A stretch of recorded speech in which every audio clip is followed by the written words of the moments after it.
दोस्तों मैं उदय डागर आप सभी का आपके अपने channel Lord Krishna coaching centre के प्लेटफॉर्म पर स्वागत करता हूं और एक नए सेशन के साथ अच्छे लेवल के साथ जो भी आपके मेन फैक्ट बनेंगे। आज का जो टॉपिक है हरियाणा जीके से संबंधित है, व्यक्तियों के उपनाम। यानी कि हमारे हरियाणा में बहुत सारे ऐसे व्यक्ति हुए हैं जिनको वो मतलब कि बहुत सारे नामों से जानते हैं और अच्छे काम भी किए हैं हरियाणा में। तो ये जो भी आपके मेन फैक्ट है वो सारे कंप्लीट करेंगे, एक एक व्यक्ति के बारे में मैं आपको जानकारी दूंगा। तो इस सेशन को हम आगे बढ़ाते हैं। पहले हैं आपके जो एकमात्र छठे नंबर के व्यक्ति थे, उप प्रधानमंत्री। उप प्रधानमंत्री हैं आपके और एक ही मात्र व्यक्ति हैं हरियाणा से, वो है आपके चौधरी देवीलाल। चौधरी देवीलाल,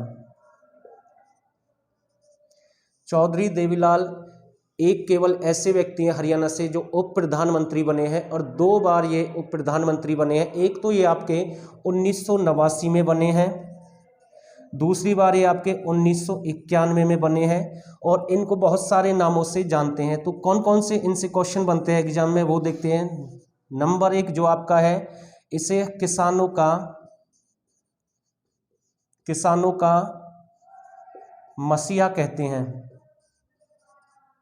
किसानों का मसीहा कौन है? चौधरी देवीलाल हैं। दूसरा है बुढ़ापे का सहारा। बुढ़ापे का सहारा यानी कि जो बुजुर्ग व्यक्ति हैं या पूरे देश की अगर हम बात करें, जो बुढ़ापा पेंशन है इनके द्वारा ही शुरू की गई थी और मात्र 100 रुपये से शुरू की थी। कितने रुपए से? 100 रुपये से शुरू की। और इसी की देन से आज पूरे भारत में लगभग हम कह सकते हैं कि बहुत सारे राज्य ऐसे जहाँ पर बुढ़ापा पेंशन, बुढ़ापे के जो बुजुर्ग व्यक्ति हैं उनके लिए सहारा बन गई है, या फिर हम कह सकते हैं एकमात्र सहारा है, ये जरिया है। क्योंकि ऐसा होता है कि कुछ घर वाले ऐसे होते हैं, जो उनके घर वाले होते हैं, जो उनके बच्चे होते हैं, वो उनको अलग फेंक देते हैं, निकाल देते हैं, तो ये एक सहारा है उनके लिए। तो ये काम भी किसने किया? चौधरी देवीलाल ने। तीसरा पॉइंट बनेगा, इसे हरियाणा का ताऊ भी कहते हैं। क्या कहते हैं? ताऊ। इसे ताऊ के नाम से जानते हैं, ध्यान रखना। चौथा पॉइंट है आपका जननायक। जननायक के नाम से भी जानते हैं। पांचवा पॉइंट बनेगा आपका शेर ए हरियाणा। शेर ए हरियाणा, तो ये भी किसको कहते हैं? आपके चौधरी देवीलाल को बोलते हैं शेर ए हरियाणा। और हरियाणा का जन्मदाता, हरियाणा का जन्मदाता, तो ये भी आपको ध्यान रखना है, एक अच्छा पॉइंट बनेगा। और लास्ट एक मेन फैक्ट जो आपका बनेगा, इसे राजनीति का भीष्म पिता भी कहते हैं। राजनीति का भीष्म पिता भी कहते हैं। तो आपको ध्यान रखना है, ये यहां से क्वेश्चन बनते हैं, एग्जाम में बार बार रिपीट होते हैं। लगभग 8-7 क्वेश्चन है ये आपको अच्छे से देखना है। और आपसे पूछ ले ये किस डिस्ट्रिक्ट से बिलोंग करते हैं, तो ध्यान रखना इनका संबंध है सिरसा से। ये कहाँ से बिलोंग करते हैं? सिरसा से बिलोंग करते हैं। और साथ के साथ इन्हीं के नाम से एक यूनिवर्सिटी भी है सिरसा में, चौधरी देवीलाल यूनिवर्सिटी, जिसकी स्थापना 2003 में हुई।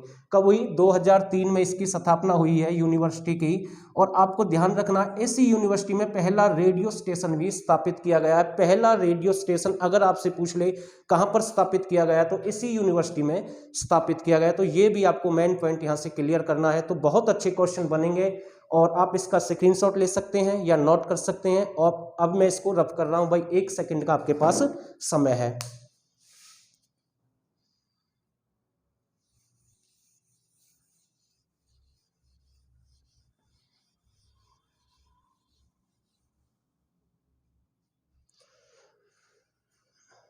अगला है आपका सर छोटूराम, चौधरी छोटूराम।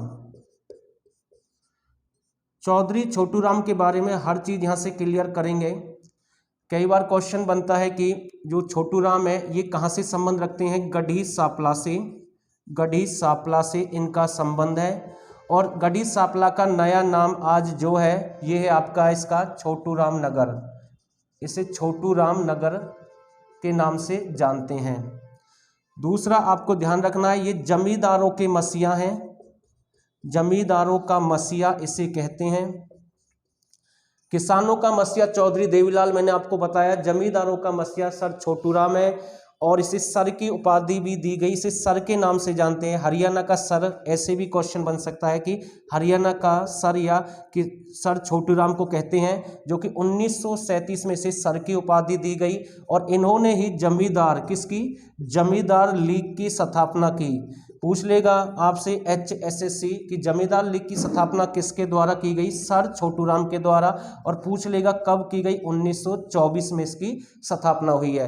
एक पॉइंट और आपको क्लियर करना है, इन्हीं के साथ इन्होंने यूनियनिस्ट पार्टी का भी गठन किया। पूछ लेगा यूनियनिस्ट पार्टी का गठन कब किया गया, 1923 में।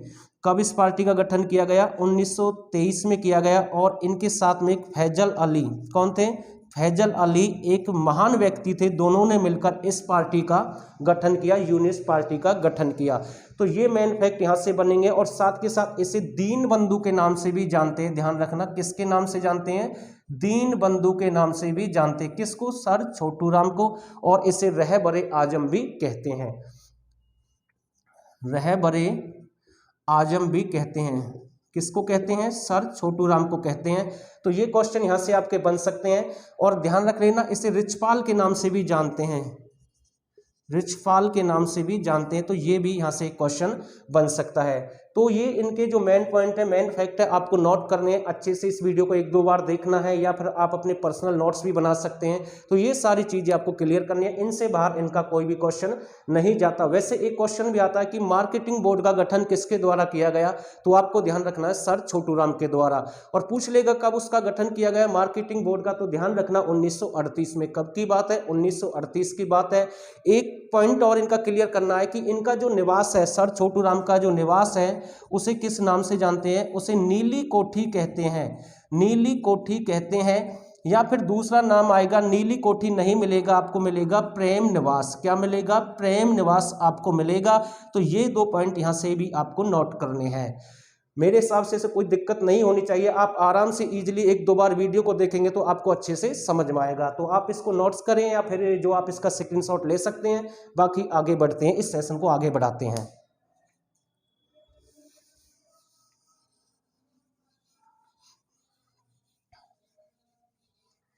अगला जो पॉइंट है आपका, वो है श्री राम शर्मा। कौन है, श्री राम शर्मा, श्री राम शर्मा।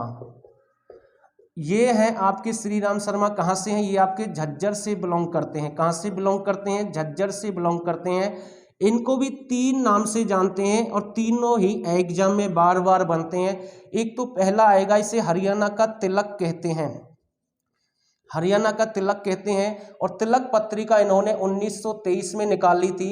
कब निकाली, 1923 में निकाली। लेकिन एक बात आपको ध्यान रखनी है, कई बार वैसे तो ये झज्जर से बिलोंग करते हैं, ऑप्शन में अगर आपको झज्जर नहीं मिले, पूछ ले आपसे कि श्री राम शर्मा का संबंध कहाँ से है, तो रोहतक आपको लगाना है, क्योंकि झज्जर पहले रोहतक का ही एक पार्ट था, एक भाग था।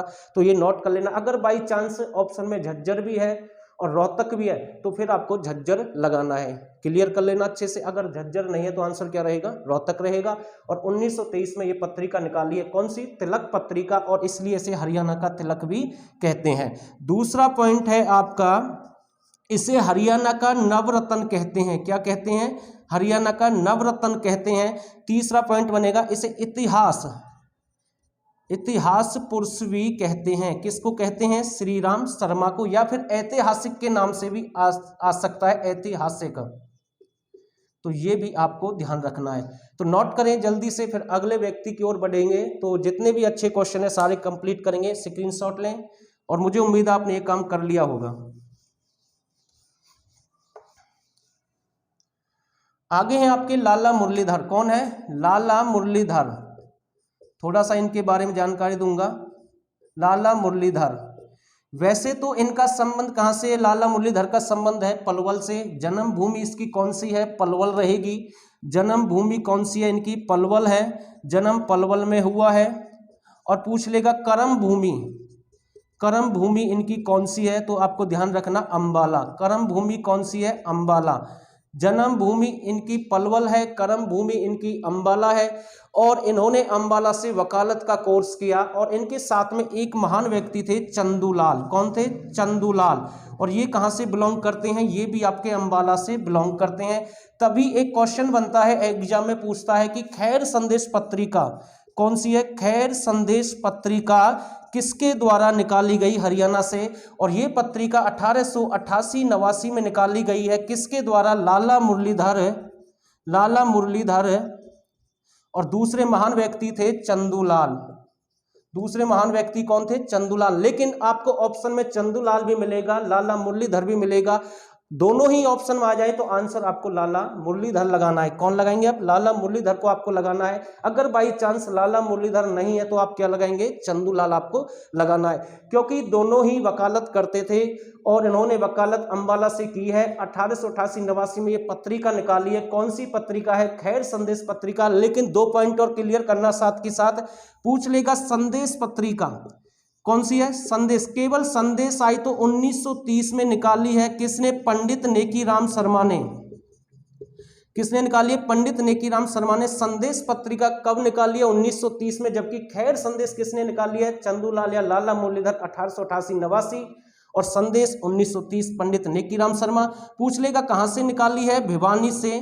और ये पंडित नेकीराम शर्मा का संबंध भी कहाँ से है? भिवानी से। 1 पॉइंट और क्लियर करना साथ के साथ। पूछ लेगा हरियाणा का पहला कॉलेज कौन सा?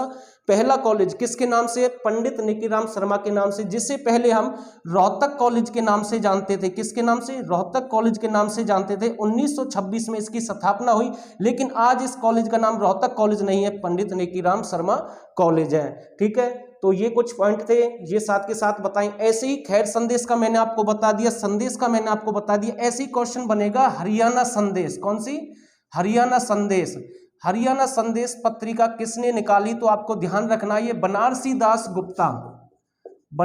दास गुप्ता ने निकाली है। ध्यान रखना, ये एक अच्छा क्वेश्चन है। और बनारसी दास गुप्ता की दूसरी पत्रिका और पूछ सकता है पंचायती राज क्यों और कैसे, ये भी इसकी प्रमुख पत्रिका है। तो ये कुछ पॉइंट हैं, क्लियर करें, नोट करें, स्क्रीनशॉट लें और आगे बढ़ते हैं फिर से कुछ नए क्वेश्चन के साथ में।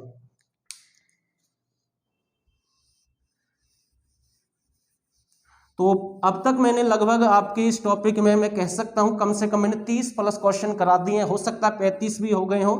और भी देख लेते हैं कुछ टॉपिक जो भी बनते हैं मेन। ये टॉपिक आज क्लियर नहीं होगा क्योंकि बड़ा टॉपिक है, इसे हम एक भाग में कंप्लीट नहीं करेंगे। बाकी अगर ऐसा करेंगे तो आप जो मैंने अभी तक कराया उसको आप भूल सकते हैं। ठीक है, अगले जो व्यक्ति हैं आपके हैं शेख मोहम्मद तुर्क। इसका एक सिंपल क्वेश्चन बनेगा, हरियाणा का प्रथम है सूफी संत। हरियाणा का प्रथम सूफी संत कौन है? शेख मोहम्मद तुर्क। ये हरियाणा के पहले सूफी संत है, आपको ध्यान रखना है। एक अच्छा क्वेश्चन पूछ लेगा, हरियाणा के भक्ति संत या प्रथम भक्ति संत कौन है? हरियाणा के प्रथम भक्ति संत किसे कहते हैं? तो ध्यान रखना, संत दादू दयाल। ये कहां से बिलोंग करते हैं? ये आपके चरखी दादरी से बिलोंग करते हैं। तो इनका भी नोट करना है आपको, ठीक है ना। तो ये अच्छा क्वेश्चन है। 2-3 क्वेश्चन और बता रहा हूं, 1 2 3 ये नोट कर लेना, अच्छे से बता रहा हूं। पहला है उदय भानुहंस। ये जो उदय भानुहंस है ये पहले राज्य कवि हैं किसके? हरियाणा के, उदय भानुहंस। दूसरा पूछ लेगा, हरियाणा का पहला उर्दू